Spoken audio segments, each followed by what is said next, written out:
Hello friends, स्वागत है आप सभी का आपके अपने YouTube channel determination study platform में। आज की इस वीडियो में हम बात करने वाले हैं रासायनिक अभिक्रिया के बारे में, केमिकल रिएक्शन।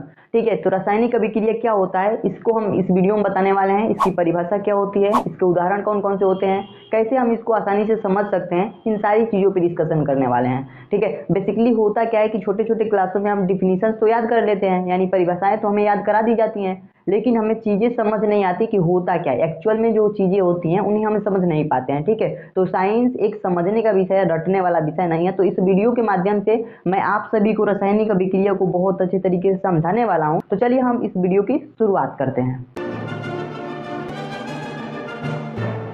तो आइए हम रासायनिक अभिक्रिया को समझने के लिए कुछ डेली लाइफ में यूज होने वाले एग्जांपल्स को समझते हैं। जैसे मान लीजिए आपके पास आपके घर में दूध तो होगा ही, तो दूध में थोड़ी सी दही की मात्रा मिला दीजिए और उसको धीमी आंच पर, धीमे ताप पर अगर रख दिया जाए तो वो दही में परिवर्तित हो जाता है। यानी जो दूध होता है ये जम करके क्या हो जाता है, दही बन जाता है। दूध जो है जम करके दही बन जाता है। दही बनने की यह जो क्रिया है इसे हम रासायनिक अभिक्रिया कहते हैं। इतनी सी बात समझ में आ गई। ऐसा क्यों कहते हैं, क्योंकि दूध का जो गुण है, दूध का गुण अलग होता है, दही का गुण अलग होता है। ठीक है, तो दूध का गुण अलग, दही का गुण अलग, इनके गुणों में क्या है, परिवर्तन हो गया। क्या हो गया, परिवर्तन हो गया।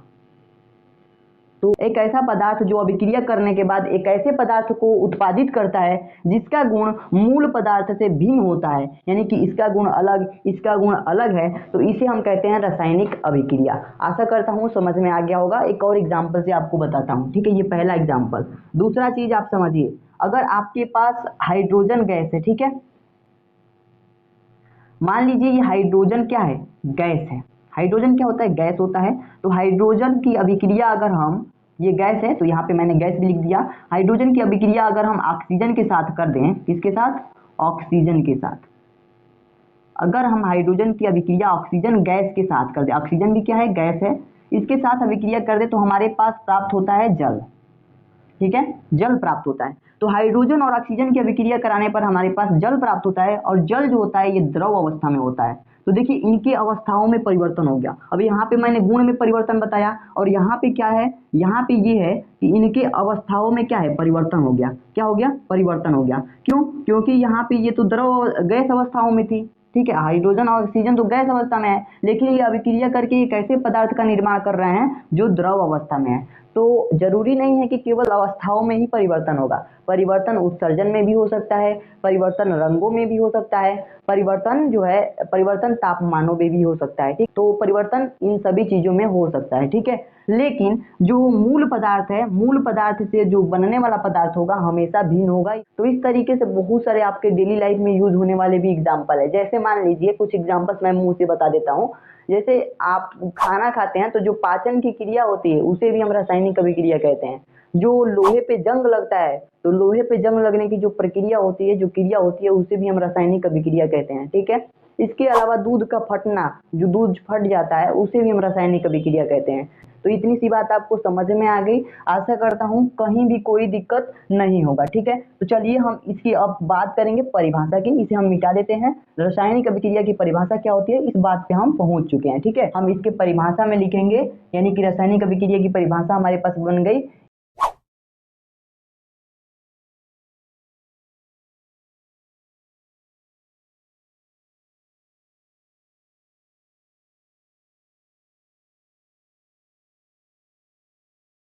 तो ये रहा हमारे पास परिभाषा। परिभाषा क्या है, एक या एक से अधिक पदार्थ परस्पर क्रिया करके एक नए गुण वाले पदार्थ का निर्माण करते हैं, यह क्रिया ही रासायनिक अभिक्रिया कहलाती है। तो इस बात को आपने समझ लिया। जैसे कि हमने दूध लिया था तो दूध से दही बन गया, जम करके दही बन गया। तो दूध का गुण अलग था और बनने वाला जो नया पदार्थ दही है, दही का गुण कुछ और था, तो उसे हम कहेंगे रासायनिक अभिक्रिया। तो यही मैंने लिखा, एक हो सकता है पदार्थ या एक से अधिक भी हो सकता है, वो आपस में क्रिया करेंगे और क्रिया करने के बाद एक नया पदार्थ बनाएंगे जिनका गुण भी क्या होगा, अलग होगा पहले वाले पदार्थ से। इस बात को ध्यान रखिएगा। ठीक है, अब हम कुछ एग्जाम्पल देख लेते हैं, कुछ उदाहरण देख लेते हैं जो रासायनिक सूत्रों पर आधारित है। ठीक है, तो उदाहरण यहाँ पे देखिए।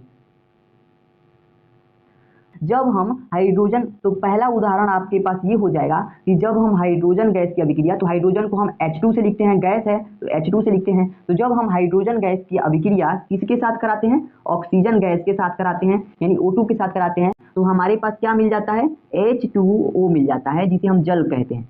तो हमें क्या प्राप्त होता है, जल मिल जाता है, सॉरी यहाँ पे जल मिल जाता है। ठीक है, तो यहाँ पे आप देखेंगे कि हाइड्रोजन गैस है, ऑक्सीजन गैस है और ये जल बना रहा है, यानी कि ये द्रव है और ये दोनों गैस हैं, ये दोनों आपस मिल करके एक अभिक्रिया कर रहे हैं। अभिक्रिया करने के बाद एक नया गुण वाला पदार्थ बन रहा है, इसे हम कहेंगे रासायनिक अभिक्रिया। ठीक है, तो यहाँ पे आप समझिए, यहाँ पे थोड़ी सी चीज आपको ध्यान देनी है। H2 है, O2 है, यहाँ पे 2 H है, यहाँ पे 2 O है, यहाँ पे 2 H है, लेकिन यहाँ पे O क्या है, केवल एक है। तो इसके लिए हमें यहाँ पे संतुलित करना पड़ेगा। ठीक है, तो संतुलित करने के लिए हम क्या करेंगे, O एक है ना, तो O को 2 बनाने के लिए हम क्या करेंगे, O को 2 बनाने के लिए यहाँ पे हम 2 से गुणा कर देंगे।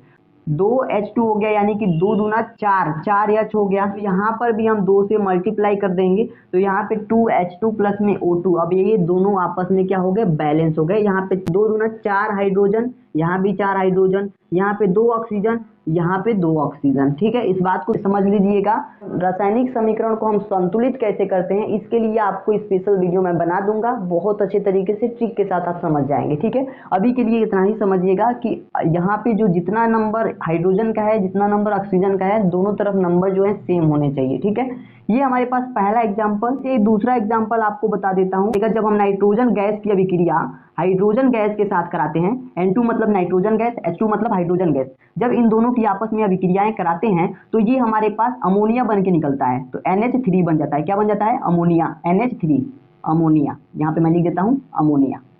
अब अमोनिया एक नया पदार्थ बन रहा है जिसका गुण भी इनके गुणों से अलग होता है। ठीक है, नाइट्रोजन को 2 बनाने के लिए हम यहाँ पे 2 से मल्टीप्लाई कर देंगे। तो यहाँ पे 2 नाइट्रोजन तो हो गया, लेकिन हाइड्रोजन की संख्या कितनी हो गई, 3 दूना का 6 हो गया। तो 6 बनाने के लिए यहाँ पे इस हाइड्रोजन में हम 3 से मल्टीप्लाई कर देंगे। ठीक है, तो ये हमारे पास बैलेंस रिएक्शन बन गया, एक बैलेंस अभिक्रिया बन गया, एक संतुलित अभिक्रिया बन गया। संतुलित रासायनिक अभिक्रिया मैं आपको बता दूंगा, इसके बाद वाली जो वीडियो होगी इसी पर बन जाएगी। ठीक है, अब ये चीजें समझ में आ गई कि नाइट्रोजन गैस की अभिक्रिया हम हाइड्रोजन गैस के साथ कराते हैं तो हमें अमोनिया प्राप्त होता है। इतनी सी चीज समझ में आ गई। एक और एग्जांपल ले लीजिए, तीसरा एग्जांपल मैं आपको बता देता हूँ। ठीक है, तीसरा एग्जांपल क्या हो सकता है, जब हम कार्बन की अभिक्रिया ऑक्सीजन के साथ कराते हैं, ऑक्सीजन गैस है तो O2 लिखेंगे। जब हम कार्बन की अभिक्रिया ऑक्सीजन के साथ कराते हैं तो हमारे पास CO2 बनता है, जिसे हम कार्बन डाइऑक्साइड बोलते हैं। क्या बोलते हैं, कार्बन डाइऑक्साइड। तो कार्बन डाइऑक्साइड बोला जाता है CO2 को। कार्बन और ऑक्सीजन का जो गुण है कार्बन डाइऑक्साइड के गुण से हमेशा भिन्न होता है, अलग अलग होता है।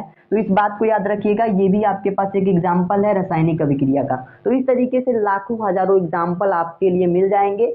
आशा करता हूँ कि रासायनिक अभिक्रिया आपको समझ में आ गया होगा। आसानी से किसी भी रिएक्शन को देख करके आप पहचान सकते हैं कि यह रासायनिक अभिक्रिया है कि नहीं है। तो रासायनिक अभिक्रिया में बेसिकली होना क्या चाहिए, जो बनने वाला पदार्थ है वो बनाए गए पदार्थों के गुणों से सर्वथा भिन्न होने चाहिए। ठीक है, तो आशा करता हूँ ये सारी चीजें आपको समझ में आ गई होंगी। पूरा रासायनिक अभिक्रिया किसे कहते हैं, इस चीज में आपको किसी भी तरह की कोई डाउट नहीं रही होगी। अगर किसी भी तरह की डाउट हो तो कमेंट बॉक्स में जरूर बताइएगा।